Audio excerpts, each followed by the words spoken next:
सो hello everyone, hello बच्चा party, स्वागत है आप सभी बच्चों का। Welcome all of you. Today we are going to talk about one very wonderful chapter. The chapter name is population, जनसंख्या। आज हम जनसंख्या के बारे में बात करेंगे। Today we are going to talk about population. ये एक ऐसा टॉपिक है जिसके लिए आपको स्टूडेंट होने की या नहीं होने की जरूरत नहीं। मतलब it is not at all important that you are a student, that is the reason you are going to study this chapter. Being a person, being a living organism, being a human, आपको ये topic समझने की जरूरत है। आपको ये भी जानने की जरूरत है कि इंडिया में जो इतनी बड़ी पॉपुलेशन है, ये इतनी तेजी से कैसे बढ़ी या कैसे बढ़ रही है और इससे क्या नुकसान हमारे देश को हो रहा है। हमें यह भी जानना है कि क्या ये जो पॉपुलेशन है ये कंट्रोलेबल है, और अगर है तो कैसे, और अगर नहीं तो इससे क्या हमें और नुकसान देखने को मिलेंगे। हमारी कंट्री में जब कोई भी चीज होती है, like in our country when anything happens we always talk about population.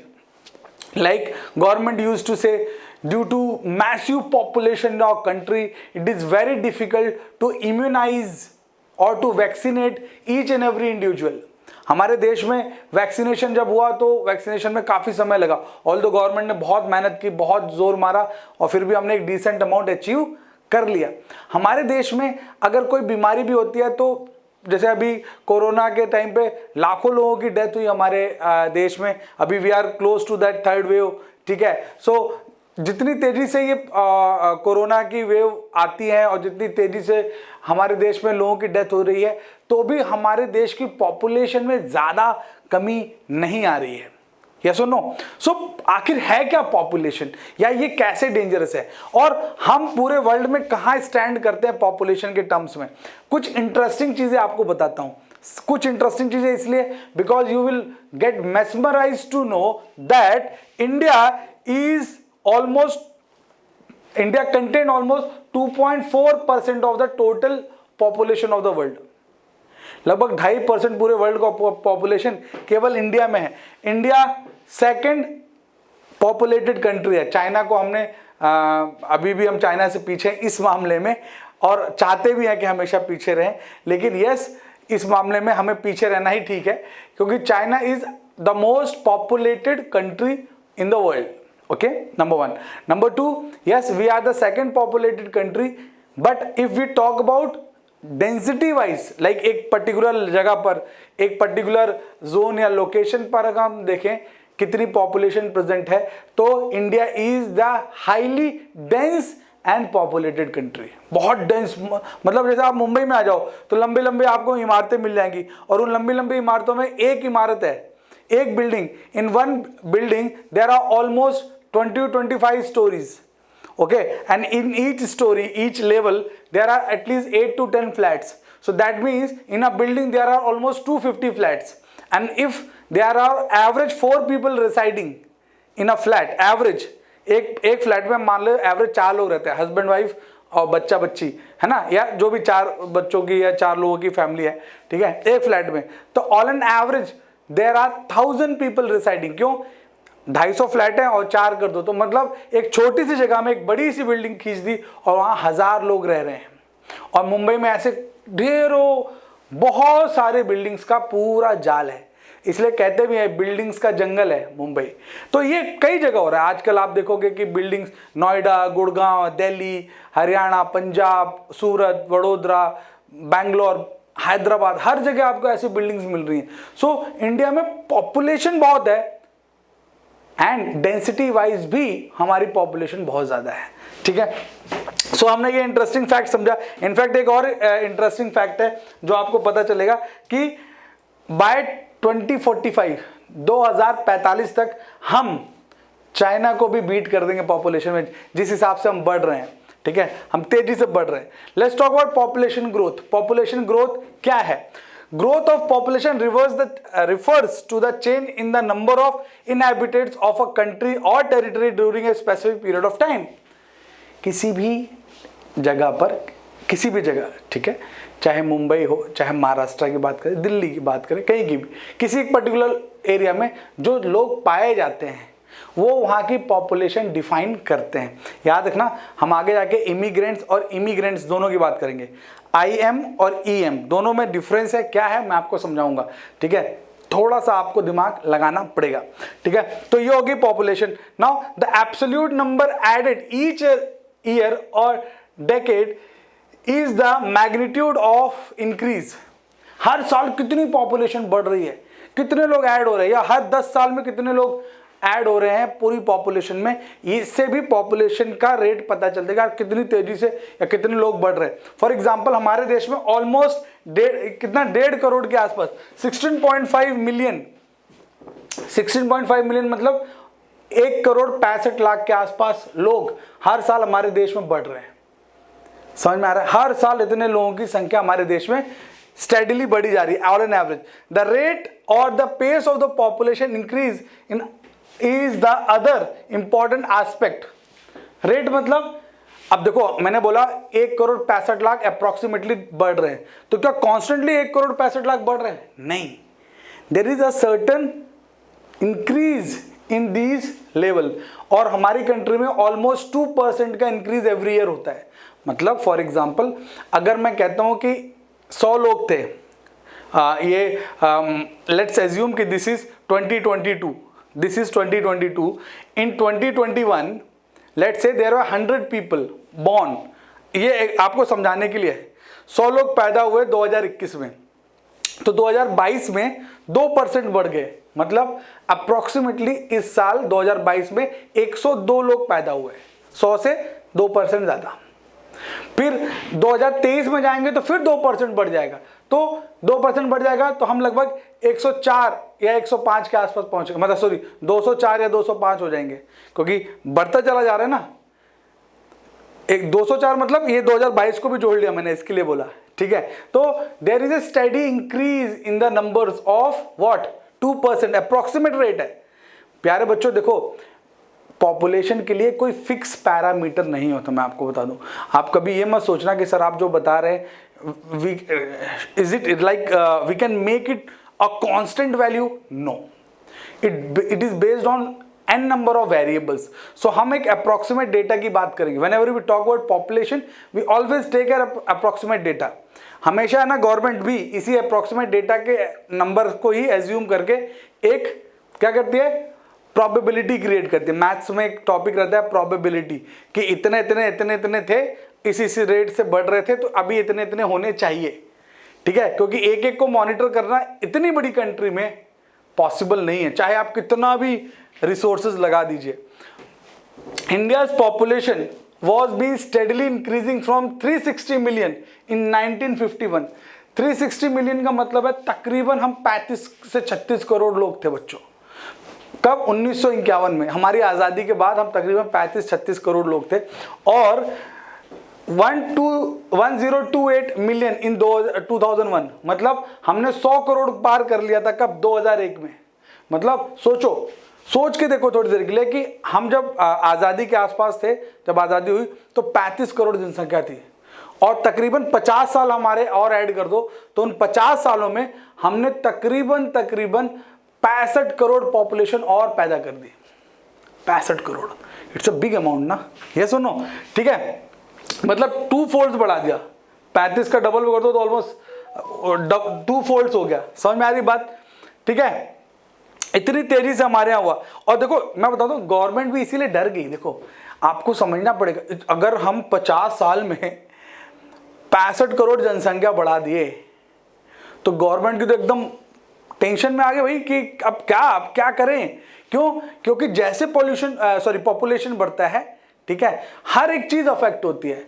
Government की एक्टिविटीज अफेक्ट होती है, घर की गरीबी, रिसोर्सेज, सब चीज बढ़ जाते हैं ना। सबसे ज़्यादा तो आपको समझना पड़ेगा कि जब पॉपुलेशन बढ़ती है बच्चों, सो ना केवल इंडिविजुअल फैमिली बल्कि देश भी अफेक्ट होता है। इसीलिए गवर्नमेंट हमेशा लोगों को समझाती है, बट लोगों को लगता है अरे पड़ोसी के तो 4 बच्चे थे, हमारे 4 हो गए तो क्या दिक्कत है। और पहले के समय तो आप देखोगे कि एक फैमिली में 5-5, 6-6, 8-8, 10-10 बच्चों का ट्रेंड था। अभी के लोग थोड़ा डरते भी हैं, because they care about future of their people, कि यार क्या होगा, बच्चे ज़्यादा हो गए तो कैसे केयर होगी। पहले के समय क्या होता है, बच्चे खुद ही, पहले ये लॉजिक चलता था, शहर के बच्चे खुद ही अपने आप को सेटल कर लेते हैं। और देखा हमने भी गाँव में कि बच्चे को पैदा कर देते थे, बोलते बच्चा पैदा हुआ है, भगवान की कृपा से अब चलता रहेगा, अपने आप कर लेगा।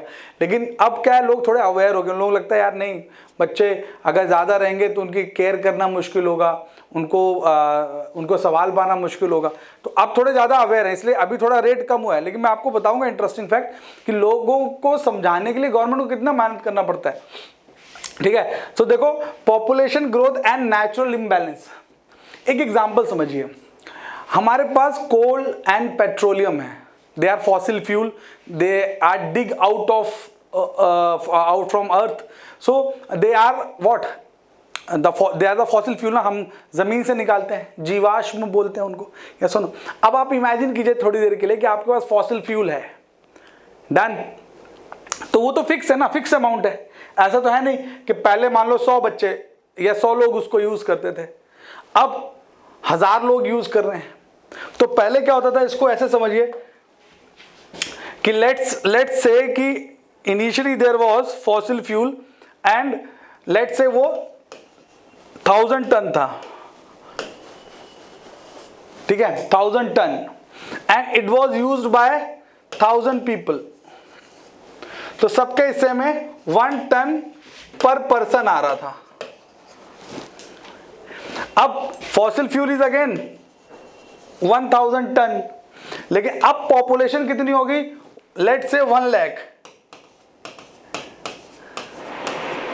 1 लाख होगी। तो अब ये 1 लाख हो गई, तो 0.01 ये सबके हिस्से मारा पर पर्सन। तो पहले कितना ज्यादा था, अब कितना कम है।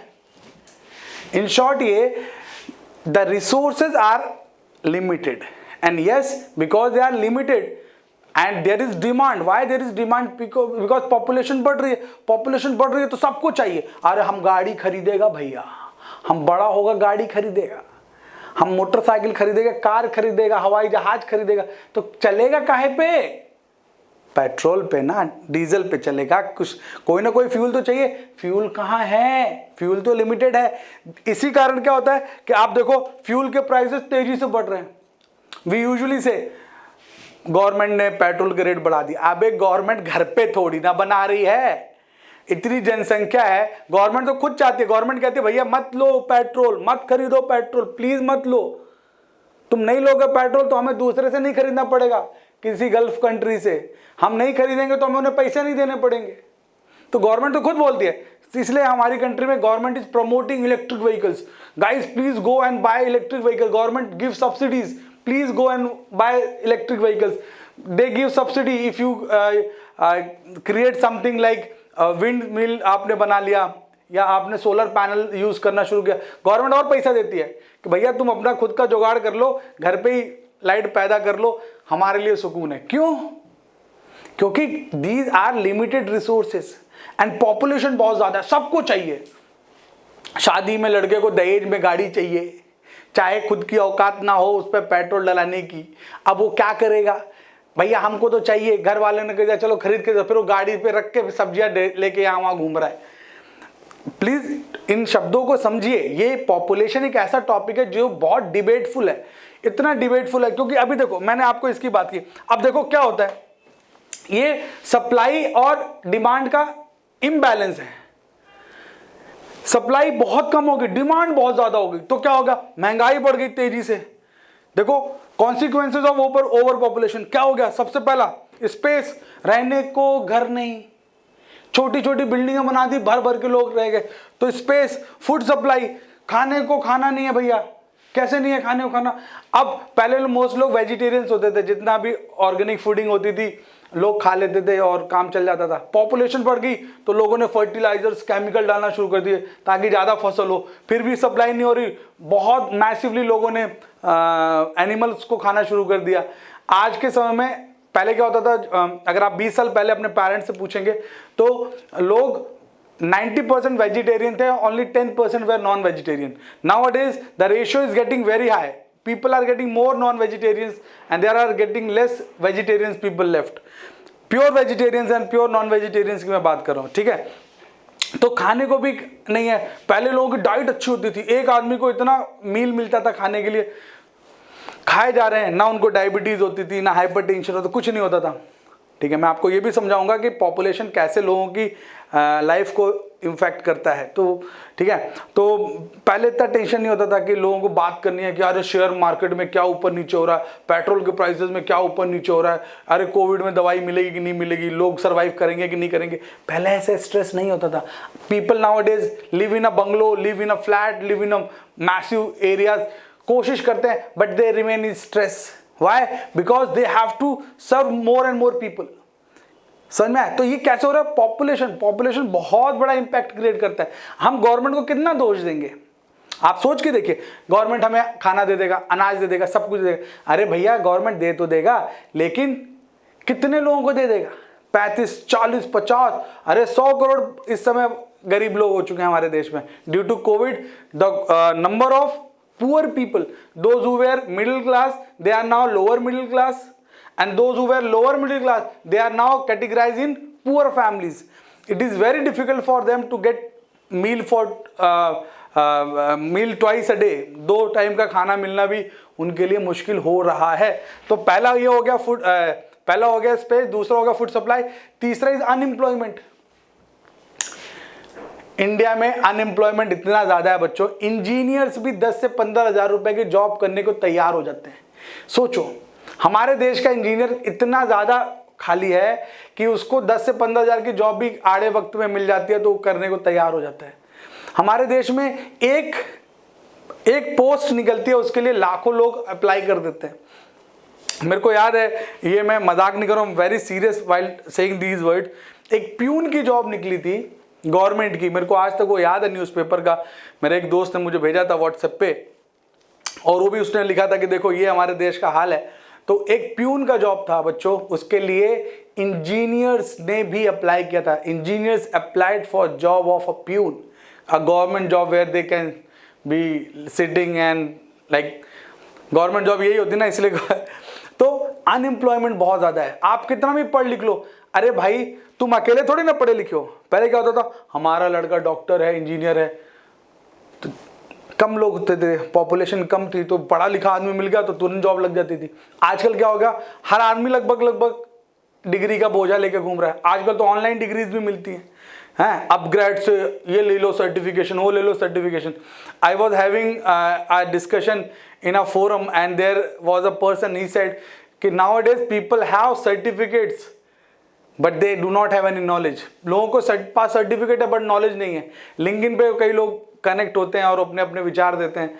तो आज के समय क्या है, लोगों के पास सर्टिफिकेट डिग्रीज का भरमार पड़ा है, और हमारे देश की पॉपुलेशन ही इतनी ज्यादा है, इतनी सारी यूथ है, इतनी यूथ को एम्प्लॉयमेंट मिले तो मिले कैसे?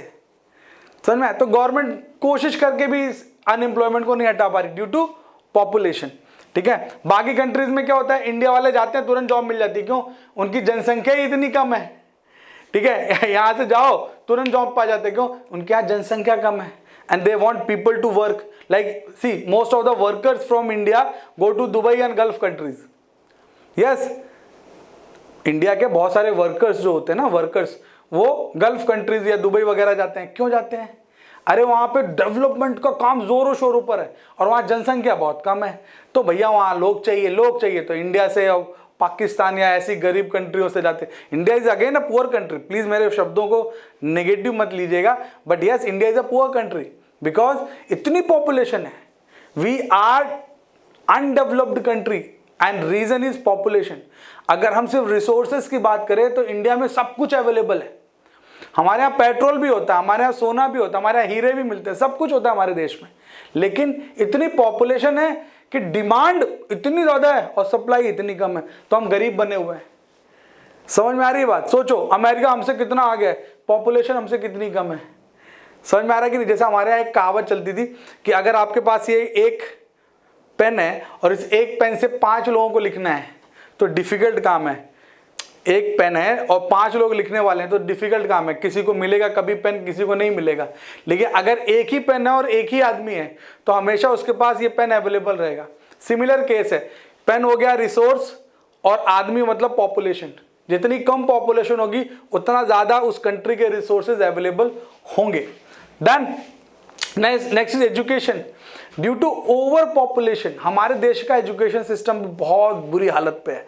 प्यारे बच्चों, we have seen in Covid era that people are not at all giving any conscious to education. Reason, सबके लिए सर्वाइवल, खाना खाना और सर्वाइव करना ही बहुत इंपॉर्टेंट था। एजुकेशन पे कोई किसी ने ज़्यादा कुछ जैक नहीं लगाया। इनफैक्ट मैं आपको बताऊं, those who passed in 2019, 20 and in 21 in the COVID era, they are not at all even that mature or sensible to get a proper job, क्योंकि एजुकेशन सिस्टम पूरी तरह कोलैप्स हो चुका है।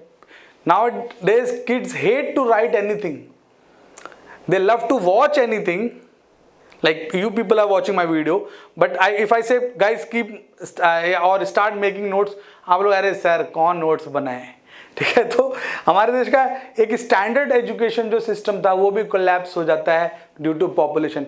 स्टैंडर्ड एजुकेशन मतलब समग्र शिक्षा अभियान गवर्नमेंट ने बनाया था। समग्र शिक्षा मतलब government want each and every person from very small age to very elder age, लोगों को एटलीस्ट अक्षर समझ में आए, लिखना आए, नाम अपना पढ़ सके, लिख सकें, करेंसी समझ सके, ये सब के बारे में छोटे बहुत गुणा भाग मतलब कैलकुलेशन, स्मॉल कैलकुलेशन एटलीस्ट आ जाए। इस लेवल का भी गवर्नमेंट चाहती थी सब लोग क्या हो जाएं, शिक्षित हो जाएं, लेकिन ये भी बड़ा डिफिकल्ट है इतनी बड़ी पॉपुलेशन को कर पाना।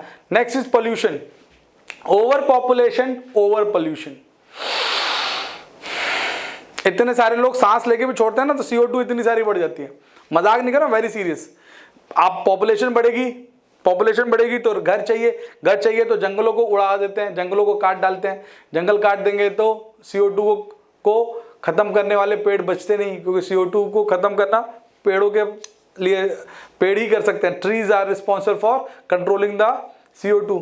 The ecosystem is actually very dependent on plants, it is very dependent on plants। so हम plants हटा देते हैं, मार देते हैं। पोल्यूशन, गाड़ियां ले रहे हैं, भर के गाड़ियां ले रहे हैं, इतनी सारी गाड़ियां, इतनी सारी इंडस्ट्रीज, इतना सारा रियल इस्टेट में काम होता है कि पोल्यूशन पे पोल्यूशन बढ़ता जा रहा है। आज आप जाओ दिल्ली, इस सीजन में, खासकर ठंड के सीजन में आप जाओ, जब दिल्ली जाओगे तो आपको समझ में आ जाएगा भैया गैस चैम्बर क्या होता है। आपकी आंखों से आंसू आने लगे, आंखों में कुछ चुभन होगी, आपको सांस लेने में दिक्कत आएगी। यू विल स्टार्ट रियलाइजिंग यार पोल्यूशन है। लोग बोलेंगे दिख क्यों नहीं रहा है, सिर्फ कोहरा दिख रहा है। कोहरा तो बचपन में भी होता था, छोटे से थे तभी भी होता था, लेकिन वो कोहरे में और इस कोहराम में डिफरेंस है बच्चों, ठीक है। लोगों को बोलो क्यों, जब कोविड टाइम था, याद करो जब कोविड टाइम था तो आपको चंडीगढ़ से भी वो लोग बोलते हिमालय दिख रहा है। क्यों दिख रहा है? क्योंकि क्लाउड्स पूरे क्लियर थे। क्यों क्लियर थे? पोल्यूशन ही नहीं था, इंडस्ट्रीज बंद थी, लोगों को फ्रेश एयर मिल रही थी। दिल्ली में भी आपको स्मोक वगैरह नहीं मिल रही थी, मुंबई में भी आपको स्मोक वगैरह देखने को नहीं मिल रहा था। लेकिन जैसे ही लॉकडाउन हटा, लोगों ने मचा दिया फिर से वाटर पोल्यूशन। यमुना नदी में हमने देखा है झाग की लेयर जिसपे लोगों ने पूजा की, ठीक है। तो पोल्यूशन, लोग एक्टिविटी कितना भी बोले, मैंने खुद ने देखा है, लोग बोलते हैं कचरा नहीं फेंकेंगे और वहीं कोल्ड ड्रिंक की बोतल उठा के साइड में फेंक देते, कोई देख तो नहीं रहा। क्यों? उनको कोई देख तो नहीं रहा, मतलब अब हर जगह थोड़ी ना गवर्नमेंट कैमरा लगाएगी। सो ह्यूमन एक्टिविटी से पोल्यूशन होता ही होता है। सो जितने ज्यादा ह्यूमन एक्टिविटी या जितना ज्यादा population, there will be more and more pollution. ये फैक्ट है, इस पर कोई डिनाई नहीं। प्राइस राइज, मैंने पहले बताया, जितना ज्यादा लोग बढ़ेंगे, डिमांड ज्यादा, सप्लाई कम, तो कीमत बढ़ जाएगी। मुंबई में एक कल्चर चलता है, अगर आप सब्जी लेने जाओगे तो सब्जी वाला पहले ऐसे बोलता था, मैं क्योंकि काफ़ी सालों का मुंबई का एक्सपीरियंस, पहले बोलता था 5 रुपये पाव, पाव मतलब 250 ग्राम्स, फिर 10 रुपये पाव, फिर 20 रुपये पाव। इस समय कोई भी सब्जी आप लेने जाओ मुंबई में इस समय, तो आपको 20 रुपये पाव करके बोलता है। और लॉकडाउन के पहले की स्थिति में क्या था? 10 रुपये पाव। मतलब महंगाई कितनी तेज बढ़ी। मतलब छोटी छोटी सब्जियां भी अगर आप लोग, जैसे let's say you are going to take buy lady finger, that is bhindi, तो लेडी फिंगर आपको मिलेगी 80 rupees kg, which was previously 30-35 rupees kg। क्यों? क्योंकि मुंबई है बाबू, ये मुंबई है। यहाँ भाजी जब खराब हो जाती है तो भी बेच लेते हैं लोग, उसको थोड़ा सा पानी मार के होश में लाते हैं भाजी को, है 10 और फिर बेच दे। क्यों? यहाँ डिमांड बहुत है, बहुत डिमांड है, सबको सब्जी चाहिए। अब एक बिल्डिंग में 1000 लोग रह रहे हैं, ऐसे 1000 बिल्डिंग है तो करोड़ों की पॉपुलेशन इधर ही होगी छोटे से एरिया में। अब सब्जी वाले कितने हैं? वो बेचारे ठेला लेके खड़े हैं, तो सब्जी वाला देखता है एक बिल्डिंग से 10 औरतें निकल के आई, पूरा ठेला साफ, तो फिर 10 ठेले लेके अगले दिन आ जाता है वो, भैया मेरे गांव से आए हैं 10 लोग। तो जो सब्जी 10 रुपए की थी वो अब बेच रहे 50 रुपए की, लेना है लो वरना निकल लो। क्यों? क्योंकि यहाँ डिमांड बहुत है, तो प्राइस राइज पॉपुलेशन बेस्ड है। गांव में इतनी महंगी सब्जियां नहीं होती आज भी। कोई बोले ना 100 रुपए किलो 200 रुपए किलो, गांव वाले बोले भाग हम खुद ही उगा लेंगे। समझ में आया? Energy crisis, more population and there will be energy crisis. मैंने बताया जैसे पेट्रोलियम का मैंने आपको बताया, पॉपुलेशन बढ़ेगी तो सबको एनर्जी की सप्लाई एफिशिएंटली नहीं मिल पाएगी। एक बेस्ट एग्जांपल बताता हूँ बच्चों, कोविड टाइम पे आपको याद होगा ऑक्सीजन सप्लाई, ऑक्सीजन सिलेंडर की सप्लाई इंपेयर्ड हो गई थी, नहीं मिल रही थी ऑक्सीजन सप्लाई, लोग मर रहे थे बिना ऑक्सीजन के। गवर्नमेंट ने खूब कोशिश की लेकिन नहीं मेंटेन कर पाए। उसका रीज़न क्या था कि बहुत तेज़ी से बीमार लोगों की पॉपुलेशन बढ़ गई, बीमार लोगों की, माइंड इट, बहुत तेज़ी से बीमार लोगों की पॉपुलेशन बढ़ गई जिनको ऑक्सीजन की ज़रूरत थी और गवर्नमेंट रेडी नहीं थी। तो डिमांड बहुत बढ़ गई और सप्लाई बहुत कम थी, तो उसको बैलेंस कर पाना बड़ा मुश्किल हो गया and people loss their lifes, even doctor loss their lifes due to lack of oxygen. और ये ऐसा नहीं था किसी गवर्नमेंट पे ब्लेम करने के लिए था, नहीं, क्योंकि किसी भी कंट्री में कोई भी इस लेवल पे तैयार नहीं था कि इस तरह की डिमांड डेवलप हो जाएगी। हमारे देश में ऑक्सीजन की मेजरली जो डिमांड होती है वो इंडस्ट्रीज में होती है कि यहाँ जहाँ पर भी कोई भी कंबशन चल रहा है, किसी चीज़ को जलाना है, कुछ करना है, तो they used to give industrial oxygen. Government ने उस समय इंडस्ट्रियल ऑक्सीजन को बैन कर दिया था, कोई इंडस्ट्री को ऑक्सीजन नहीं देंगे, सब इंडस्ट्रियल ऑक्सीजन को कहाँ डाल दिया। इनफैक्ट जो इंडस्ट्रीज ऑक्सीजन बना रही थी उनको सिर्फ हॉस्पिटल को सप्लाई करने के लिए छोड़ दिया था। People were in queues, line में लगे हुए थे सिलेंडर ले लेके कि हमारे जो ऑक्सीजन सिलेंडर भर जाए सो दैट हम अपने रिलेटिव्स को सपोर्ट कर पाए। समझ में? नाउ इको डिग्रेडेशन, जैसे जैसे ह्यूमन पॉपुलेशन बढ़ती है इकोसिस्टम डिग्रेड होता है। मैं आपको बताता हूँ बच्चों, इकोसिस्टम में सब कुछ आ जाती है, प्रोड्यूसर्स भी एंड कंज्यूमर्स भी, ठीक है। तो जैसे मान लेते हैं कि हम किसी एरिया में रहते हैं, वहाँ पहले जंगल हुआ करता था, तो हमने धीरे धीरे जंगल उड़ा दिए, ठीक है, वहाँ बिल्डिंगें बना दी, तो जंगल के जो जानवर थे, अब घास नहीं हुई तो इंसेक्ट्स नहीं हुए, तो इंसेक्ट्स भी खत्म, घास खत्म, इंसेक्ट्स खत्म, इंसेक्ट्स खत्म, तो इंसेक्ट्स को खाने वाले जो जानवर थे वो खत्म हो गए, फिर उनको खाने वाले जो कंज्यूमर्स थे वो खत्म हो गए, तो ये पूरा इकोसिस्टम ही क्या हो जाता है, बैडली डिस्टर्ब हो जाता है। आपको पता चलेगा, आप अगर रिसर्च करो, you should definitely see few series are there in Discovery channel. तो डिस्कवरी चैनल में दिखाते हैं कि कुछ जो एनिमल्स थे वो इसलिए एक्सटिंक्ट हो गए, खत्म हो गए, वो इकोसिस्टम खत्म हो गया क्योंकि ह्यूमन ने उसका मैसिवली इस्तेमाल किया। ठीक है, एक फिश के बारे में मैं रिसर्च कर रहा था, उसका नाम था ट्यूना फिश। वो फिश लोगों को बहुत पसंद है और वो बहुत ज़्यादा डिमांड में रहती है। जो लोग फिश कंज्यूम करते होंगे इसको समझेंगे। तो इतनी ज़्यादा डिमांड में है कि उसके लिए जो सेलर्स हैं, जो सेल करते हैं, और जो फिशर्स हैं, फिशरमैन, वो मछलियाँ पकड़ के लाते हैं और हर तरह की मछली में उस मछली की कीमत सबसे ज़्यादा होती है।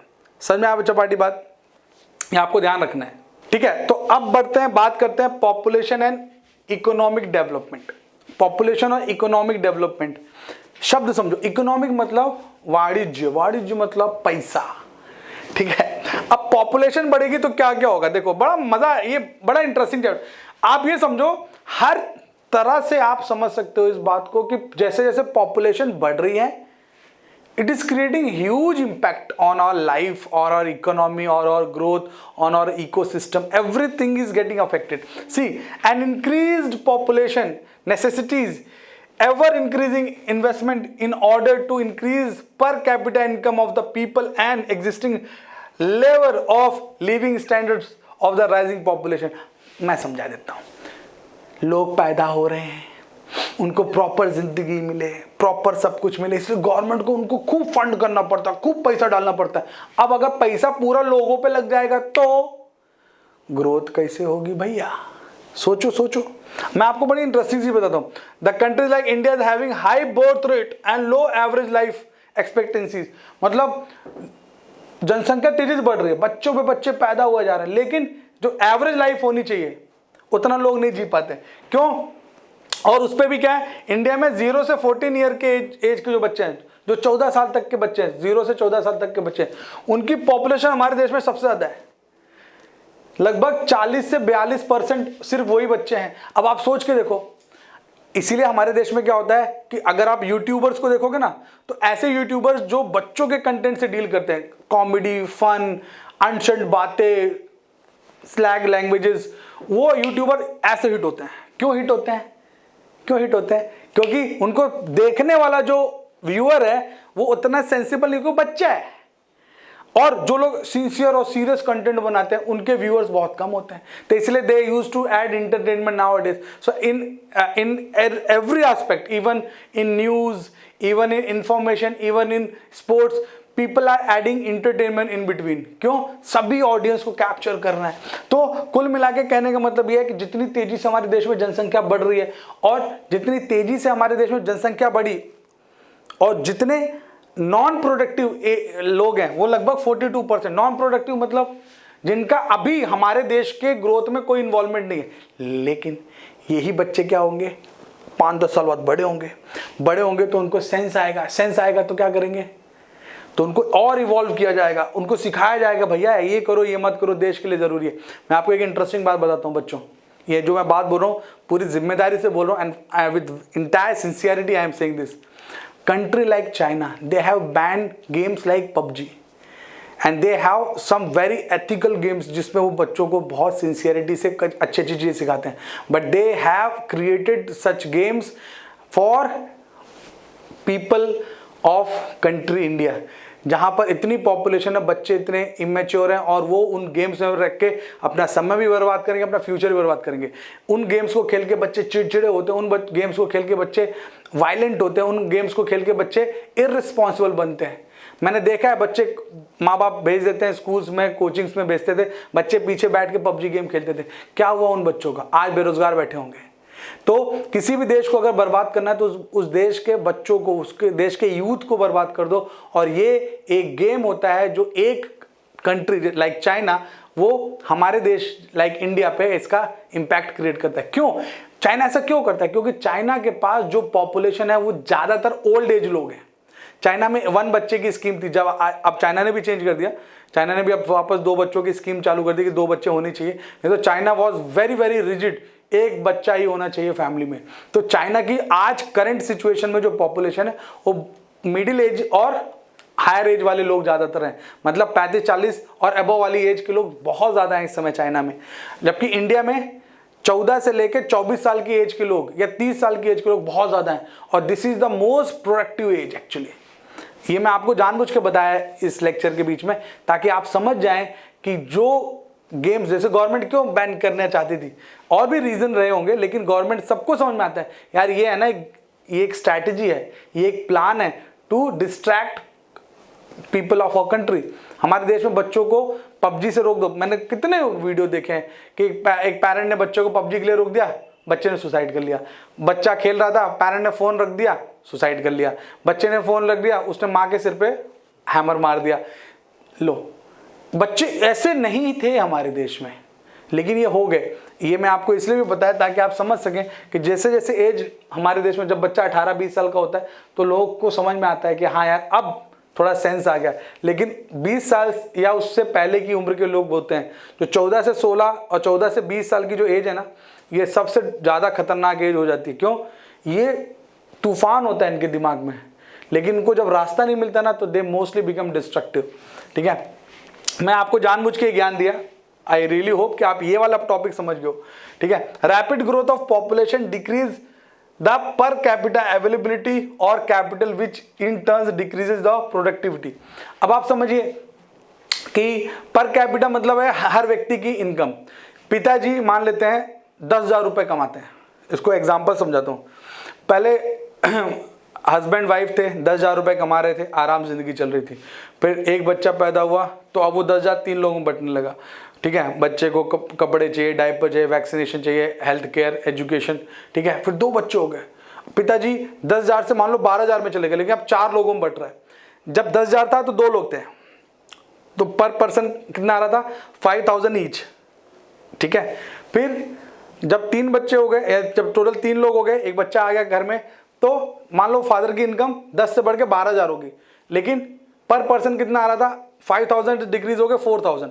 इफ यू डिवाइड 12,000 बाय 3, ठीक है। अब फिर क्या हुआ, मान लो 2 बच्चे और पैदा हो गए, ठीक है, पॉपुलेशन बढ़ रही है, और फादर की इनकम मान लो 15,000 भी होगी, तो अब क्या हो गया, पर पर्सन 3,000 इनकम होगी। तो 5,000, 4,000, जैसे जैसे जनसंख्या बढ़ रही है तो क्या हो रहा है, पर पर्सन जो पैसे आने चाहिए थे वो धीरे धीरे कम हो रहे हैं। समझ में आ रही है बच्चा पार्टी बात? तो इसलिए क्या होगा कि उनको फिर कॉम्प्रोमाइज स्टेट पे जाना पड़ेगा। पहले फादर मोटरसाइकिल पे चलते थे, अब वही मोटरसाइकिल से 10 साल से चला रहे हैं, उनका कार का सपना पूरा नहीं हो पाया। क्यों? बच्चों की पढ़ाई, एजुकेशन सब में जा रहा है, तो लाइफस्टाइल चेंज हो जाती है पॉपुलेशन से। देखो मैं पोल्यूशन मेरे मुंह से 2-3 बार निकला है instead of population, please don't mind, okay. Due to lack of capital resources in the underdeveloped as well as developing countries, increase in the population is not accompanied with increase in availability of gainful employment at the same rate। ये मैंने आपको बता दिया ना, जनसंख्या बढ़ेगी तो कितना भी गवर्नमेंट कर ले, कुछ भी कर ले, जितनी चाहिए गवर्नमेंट दे रही है जॉब।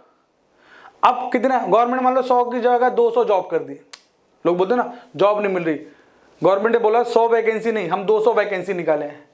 तो पहले आते थे 1000 फॉर्म फॉर 100 जॉब, अब आ रहा है 10,000 फॉर्म। Getting my point? बहुत बड़ा ये बहुत बड़ा लॉजिक है। Pollution and population, actually sorry मैं पॉपुलेशन की बात कर, पॉपुलेशन प्रदूषण नहीं, क्या जनसंख्या की बात कर रहा हूं मैं।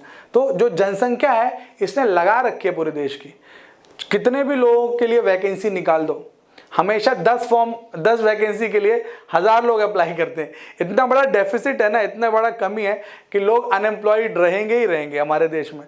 गवर्नमेंट कुछ नहीं कर सकती, कोई नहीं कुछ कर सकता है। क्यों? अरे भाई आप सोच के देखो ना, ये डिमांड और सप्लाई के चक्कर है, ठीक है। आप किसी जगह जाओ, गवर्नमेंट बैंक्स में जाओ, गवर्नमेंट हॉस्पिटल्स में जाओ, हम अरे सर स्टाफ की कमी है, हर जगह बोलते हैं। आप जाके देखो, ठीक है। अब प्राइवेट में जाओ, कोई नहीं बोलता स्टाफ की कमी है। क्यों? क्योंकि गवर्नमेंट देती है 50,000 रुपए जॉब एक आदमी को, प्राइवेट वाले देते हैं 10,000 रुपए जॉब 5 आदमियों को। तो जितने में गवर्नमेंट एक आदमी रखती है, प्राइवेट वाले उतने में 5 आदमी रख लेते हैं, ठीक है। तो प्राइवेट कंपनीज में people are working die hard, लगे पड़े। हाँ, मैं हायर रेजिम की बात नहीं कर रहा हूँ, बट लोअर रेजिम में ऐसे होता है 10-12,000 रुपए में बेचारे नौकरी कर रहे हैं। सरकारी टीचर्स देख लो, मेरे एक दोस्त थे, बहुत अच्छा केमिस्ट्री पढ़ाते थे, सो अच्छी खासी पैकेज भी थी उनका, मैं नाम नहीं बताऊंगा उनका, लेकिन he left his job and he join government teaching in UP में गवर्नमेंट टीचर बन गए वो। और मैं उनसे पूछा तो ये साइड प्रभास सर चल रहा है, मेरे को कोई टेंशन नहीं। मैंने कहा सैलरी तो बड़ी कम है, बोले कम है फिर भी चलेगा, मिल भी रही है कॉन्स्टेंटली, बढ़ेगी भी आगे और रिटायरमेंट भी सेटल हो जाएगा। तो सोचो कि गवर्नमेंट जॉब की कितनी ज्यादा लोगों के अंदर इच्छा है। रीजन क्या है ना, स्टेबिलिटी फील होती है कि भैया इतना पैसा तो मिल ही रहा है, कोई दिक्कत नहीं। प्राइवेट में क्या है, आज है कल नहीं, आज जॉब है कल जॉब नहीं, बॉस का मूड ठीक नहीं, चलो भाई बैठो घर। जैसे आपकी सैलरी एक सर्टेन लेवल के ऊपर निकल जाती है, बॉस बोलता है यार ये तो ज़्यादा पैसा लेके जा रहा है सैलरी में, इतने में तो मैं 2 लोग रख लूँगा। तो फिर उसको बोलता है देखो यार तुम्हारा चेहरा अच्छा नहीं लग रहा, कोई भी बहाना बना देगा, उसको निकाल देगा। तो बेचारा फिर से है ना, जॉब उसकी चली जाएगी, फिर से वो परेशान रहेगा। तो ये होता है private job mostly give stress and blood pressure and diabetes and lot of thing. Government job give luxury, comfort, relaxness, like बस आदमी सरकारी दामाद बन जाता है, ठीक है। National income refers to the market value of the goods and the service produced by an economy. अब देखो ये नेशनल इनकम, गवर्नमेंट एक इंसान पे कितना खर्च करती है, तो मोटा मोटी गवर्नमेंट है ना एक इंसान पे तकरीबन बच्चा पार्टी 16,70,000 के आसपास गवर्नमेंट का एक सोच है कि 16,70,982, और पर पर्सन कितना कमा पा रहा है, मात्र 16,487 इन 2000 से लेकर 2001 तक, और 1990 से लेकर 2000 तक इट वाज 15,57,781 एंड पर पर्सन इनकम वॉज 15,562। मतलब ये समझो कि एक इंसान की एवरेज इनकम हमारे देश में, एक इंसान की एवरेज इनकम हमारे देश में 15,500 थी 2000 2000 से पहले, और 2000 के बाद वो तकरीबन 16,500 हो गई। 1,000 रुपए का एक चेंज आया।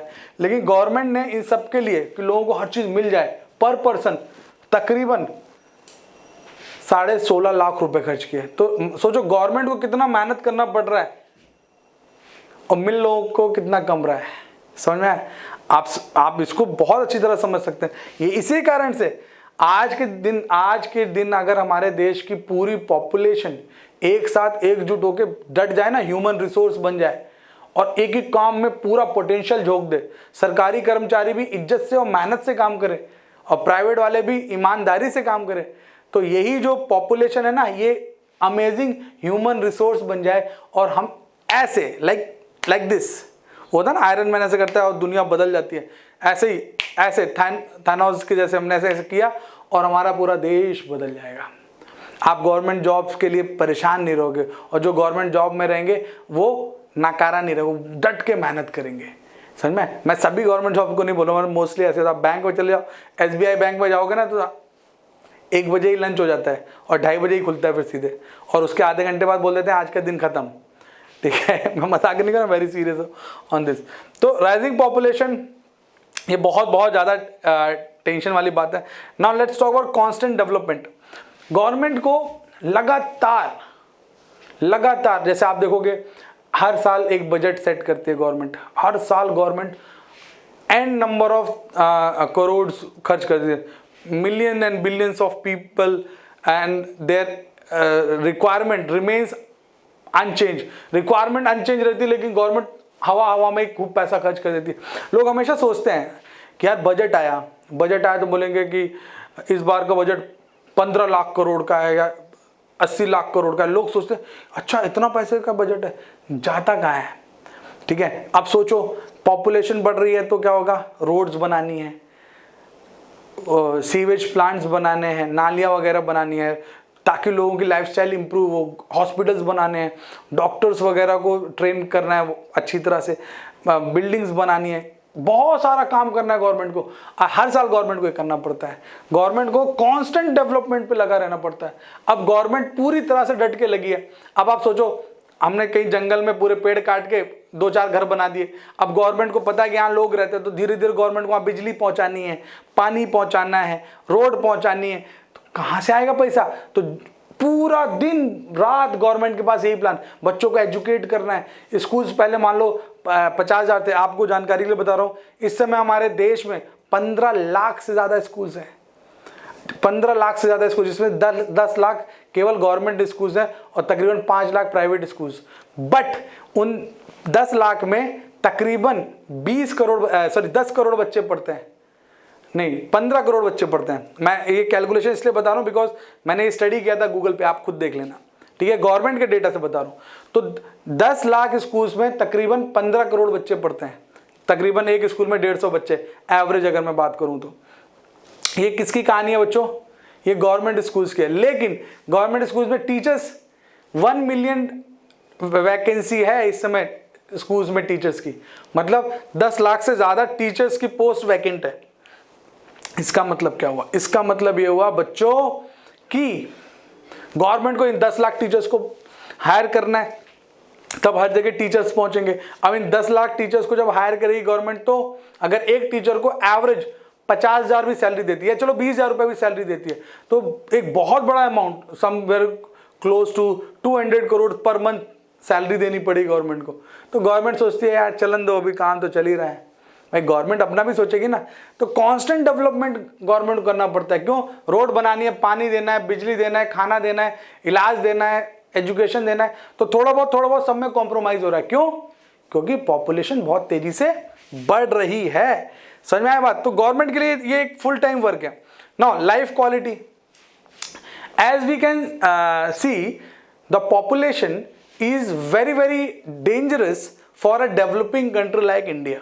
सो ये कैसे डेंजरस हो जाता है? ये लोगों की लाइफ की क्वालिटी को बहुत ज़्यादा डैमेज कर। हालांकि लाइफ की क्वालिटी को मेजर कर पाना बड़ा डिफिकल्ट काम है, बट हम 2 लेवल पे इसको मेजर कर सकते हैं। कौन से ये 2 लेवल है? मैं ये 2 लेवल कौन से हैं भाई मैं आपको बता देता हूं, ठीक है, ताकि आपको इजीली समझ में आए, ठीक है। It consist of 2 components, number 1 is physical and number 2 is psychological, ठीक है। देखो 2 तरह से आप इसको समझ सकते हो, फिजिकल एंड साइकोलॉजिकल, ठीक है। फिजिकल में क्या क्या आता है, health, diet and protection against diseases, health, diet and disease के साथ प्रोटेक्शन, ठीक है।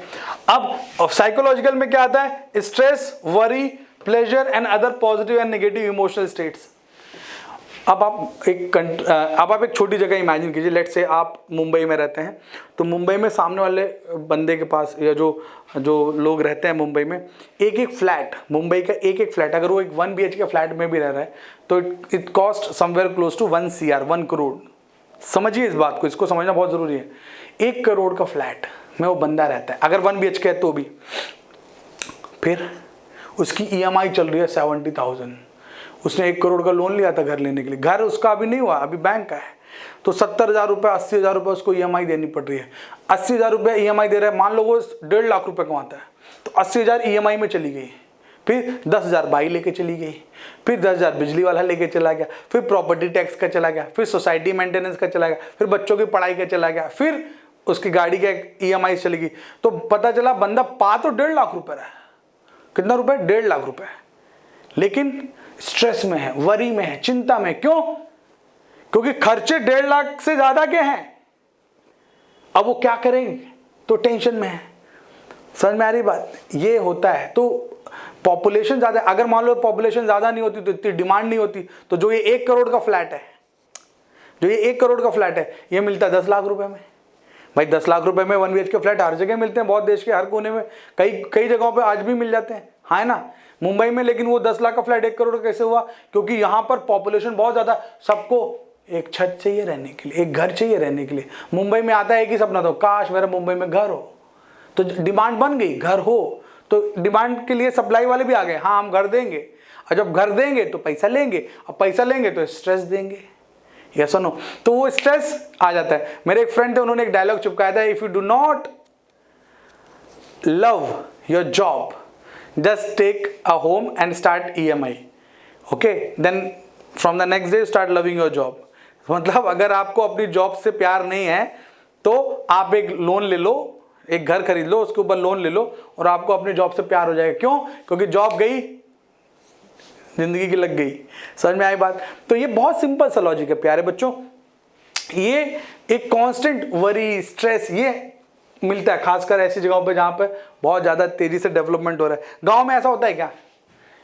गांव में ऐसा नहीं होता, हमारे पास घर है, ऐसा नहीं होता। गांव में अलग लेवल का टेंशन, अरे यार आज गाय दूध नहीं दी, अरे यार आज वो मैं गाय को चारा डालना भूल गया, या अरे वो आने वाले थे आज नहीं आए, या कुछ भी लेवल का स्ट्रेस हो जाता है। अरे बारिश हो गई तो फसल गीली हो जाएगी, है ना। लेकिन ऐसा नहीं कि EMI देनी है, कोई घर पे आ जाएगा छाती पे चढ़ के बोलेगा लोन दो, EMI चुकाओ। बेचारा अपने फ्लैट में इज्जत से रह रहा है बंदा, ठीक है। मैंने देखा है मुंबई में, इसलिए बता रहा हूँ, और ये बहुत पेनफुल है कि एक बंदा अपने फ्लैट में इज्जत से जिंदगी काट रहा था, लेकिन कोरोना टाइम में उसकी फाइनेंशियल कंडीशन खराब होगी, तो जो बैंक वाले थे वो अगले दिन आके चढ़ गए उसके छाती पे, बोले आए पैसा दो।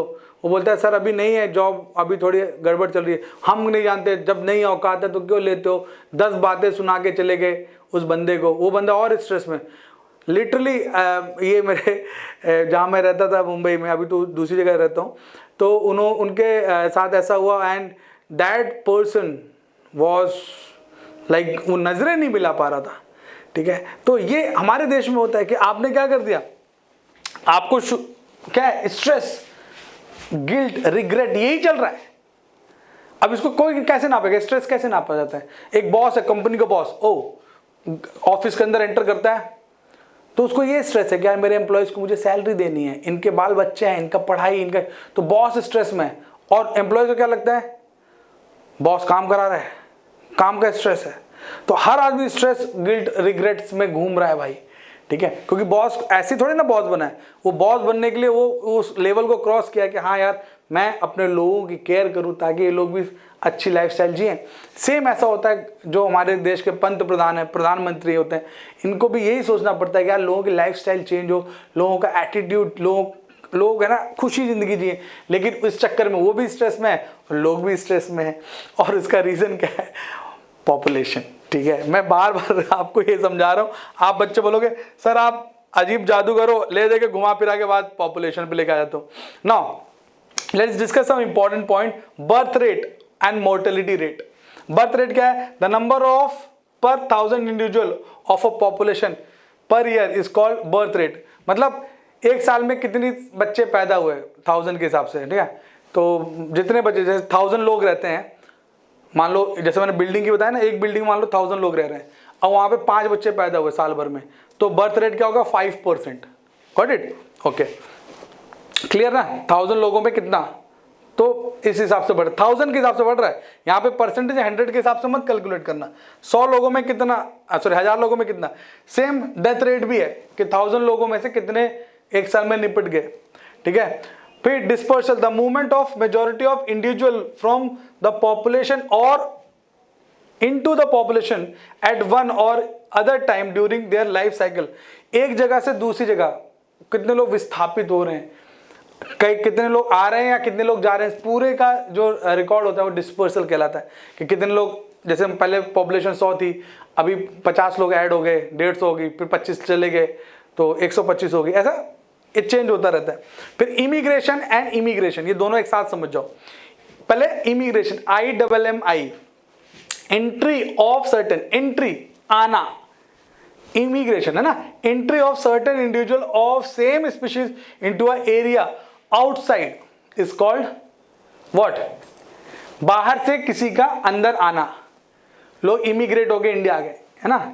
ठीक है, हम जाते हैं ना कि हम किसी दूसरी कंट्री में गए, तो वो आता है इमिग्रेशन में।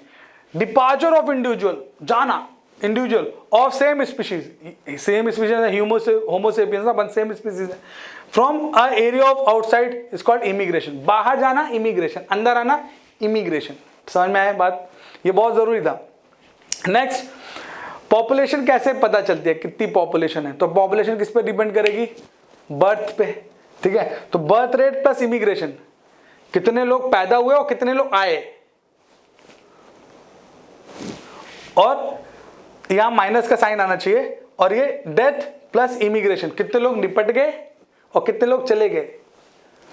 इसको एग्जांपल से समझाता हूं। ठीक है, इसको एग्जांपल समझाता हूं। पॉपुलेशन ग्रोथ, ठीक है,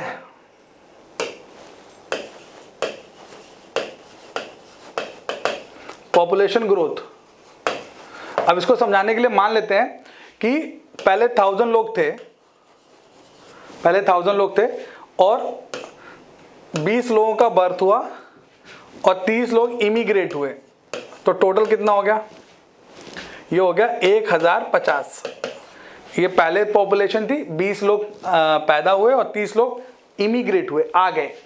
ठीक है, अच्छा, फिर इसको ऐसे समझो, 1000 लोग थे, ठीक है, उसमें से मान लो 10 की डेथ हो गई और लेट से 20 बाहर देश चले गए, कहीं और चले गए, तो कितना हो गया? 970। समझ में आया बच्चा पार्टी? अब इतने आए थे टोटल और इतने चले गए। ठीक है, अब मैंने ये 1000 से कैलकुलेट किया था। अब चक्कर क्या है कि इसी को रेशियो को ऐसे समझो, इसी रेशियो को थोड़ा सा और अच्छा कर लेते हैं। ठीक है, ताकि और अच्छी समझ में आए। ठीक है, अब मान लो टोटल आपके पास जनसंख्या हो गई थी 1050, इसमें से 10 की डेथ हो गई, ये टोटल हो गया ना, 10 की डेथ हो गई और 20 लोग बाहर देश चले गए, तो कितना हो गया? 1020 इतने बचे, है ना। तो नेट चेंज कितना आया? नेट चेंज कितना हो गया? पहले कितने थे? 1000, फाइनल कितने हैं ये? तो net change is how much? 1020 minus 1000, that is equal to 20. That means 20 लोग बढ़ गए। समझ में? एक साल में कितने आए? ये वही जैसे प्रॉफिट लॉस का कॉन्सेप्ट है ना, सेम वैसे है कि आपने 1000 रुपए की चीज खरीदी और 1020 में बेच दी, सब एक्सपेंस जोड़ घटा के, तो मैं आपको 20 रुपए का प्रॉफिट हो, लाइक दैट। तो मतलब 20 रुपए का प्रॉफिट मतलब 20 रुपए की growth, population growth, like that. ठीक है, कोई बहुत बड़ा इसमें रॉकेट साइंस नहीं है। ठीक है, इन 0 hours ऑफ 1 March 2001, 1 March 2001 में the population of India stood 100 crores 2,73,000, sorry मैंने गलत पढ़ दिया, फिर से देख लो, 102 crores 87,37,436, 102 करोड़ 87,37,436, जिसमें से 53 करोड़ 22,23,090 ये मेल थे और 46 करोड़ 95,14,346 ये फीमेल थी। मतलब 53 करोड़ 22,23,090 पीपल वर मेल। ये कितने में थे? 102 करोड़ में थे ना, आउट ऑफ 102 करोड़ 87,37,436, उसमें से 53 तो केवल मेल थे और रिमेनिंग 46 करोड़ 95,14,346 वो फीमेल। इसीलिए मेल फीमेल में भी एक रेशियो डिफरेंस था। ठीक है, देखो, India shares the world population is 16.7, आजादी के समय लगभग 2.5% के आसपास, अभी 16.7% है। मतलब पूरे वर्ल्ड की पॉपुलेशन का तकरीबन 16.7% अपन लोग हैं इंडियंस, इसीलिए इंडियंस हर जगह मिल जाते हैं। और मजेदार बात बताऊं, पूरे वर्ल्ड में आपको इंडियंस मिल जाएंगे और पूरे इंडिया में आपको कौन मिल जाएगा? यूपी वाले, बिहार वाले एंड महाराष्ट्र वाले। Why? Because UP is most populated. देखो, सबसे ज्यादा पॉपुलेशन कहां है? Among major states Bihar has recorded the highest decrease in the, ये नहीं, ये वाला देखो, UP continues to be the most populated state in the country with 16.7। पूरे वर्ल्ड में हमारा 16.7 था, 16.17 इंडिया में केवल यूपी वाले हैं and followed by Maharashtra with 9.42 and then Bihar 8.07। मतलब मेजर जो पॉपुलेशन है ना वो महाराष्ट्र, कहाँ पे? UP, Maharashtra and Bihar, in 3 states में 1/3 पॉपुलेशन तो इन 3 ही स्टेट्स में है। समझ में आ रही बात? द सेक्स रेशियो मतलब मेल वर्सेस फीमेल, कितने मेल्स पे कितनी फीमेल, उसको सेक्स रेशियो बोलते हैं। तो 1000 मेल्स पर 933 फीमेल्स थी। मतलब 933 मतलब जो बेचारे 67 मेल्स बचे ना वो कुंवारे रह जाएंगे। समझ में आई बात? क्योंकि एवरेज अगर समझा जाए तो एक मेल पे एक फीमेल, ये एक्चुअल इक्वल रेशियो है, लेकिन फीमेल की पॉपुलेशन कम हो गई और मेल की पॉपुलेशन ज़्यादा होगी। इसीलिए गवर्नमेंट ने बाद में क्या किया कि ऐसा हो गया कि फीमेल पॉपुलेशन कम हो जाएगी, तो गवर्नमेंट ने क्या कर दिया कि जो सेक्स डिटर्मिनेशन है या जो वो होता ना कि जांच करा लेते थे, सोनोग्राफी टू सेक्स डिटरमाइन, वो उस पर क्या करा दिया? उसको क्रिमिनल ऑफेंस कर दिया। तो क्रिमिनल ऑफेंस कर दिया तो क्या हो गया कि अब लोग भाई भ्रूण जांच नहीं करा सकते, एम्ब्रियो की जांच नहीं करा सकते। और ऐसा क्यों किया गया? क्योंकि पहले जब देखते थे कि माँ के पेट में लड़की है तो उसको किल करा देते थे, मार देते थे, सो दैट हमारे देश में क्या होगा? मेल फीमेल रेशियो चेंज हो गया। एक इंटरेस्टिंग फैक्ट आपके साथ शेयर कर रहा हूँ which is very very recent. अभी पता चला है कि वेरी रिसेंट मतलब अभी 1 महीने पहले की स्टडी है, 2022 की, कि अब जो फीमेल रेशियो है वो वापस इंक्रीज हो चुका है and it is even more than male ratio. ठीक है, अभी कितना फैक्चुअल है, कितना करेक्ट है पता नहीं, बट ये रिसेंट स्टडी है एंड हम फ्यूचर में इसका इम्पैक्ट एंड इसका प्रभाव देखेंगे। ठीक है, चलिए अब बात करते हैं। The highest sex ratio 1058 has been reported in Kerala.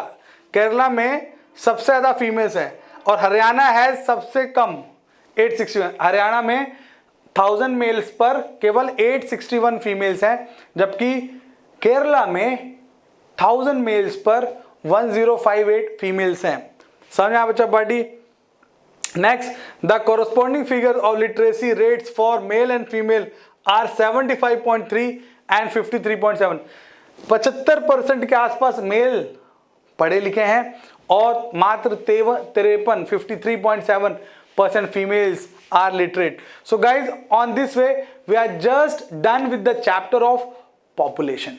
प्यारे बच्चों, आज हमने ये चैप्टर पढ़ा पॉपुलेशन। मैंने कई चीज़ें आपको ऐसी भी बताई जो शायद इस चैप्टर के लिए इंपॉर्टेंट नहीं थी, बट हमारी रियल लाइफ में बहुत इंपॉर्टेंट है। I really hope and believe that you got to know about each and every aspect of the chapter. But if in case you feel any trouble and if you have any doubt, don't hesitate to ask. Please go and download the Keel app and also like, subscribe and share our video. And if you feel any trouble, either you can comment or you can go to the doubt hub of the app and you can ask a doubt. Okay, तो मिलते हैं अगले lecture में। मचाते हैं, अपना ध्यान रखो, स्वस्थ रहो। जय हिंद, वंदे मातरम।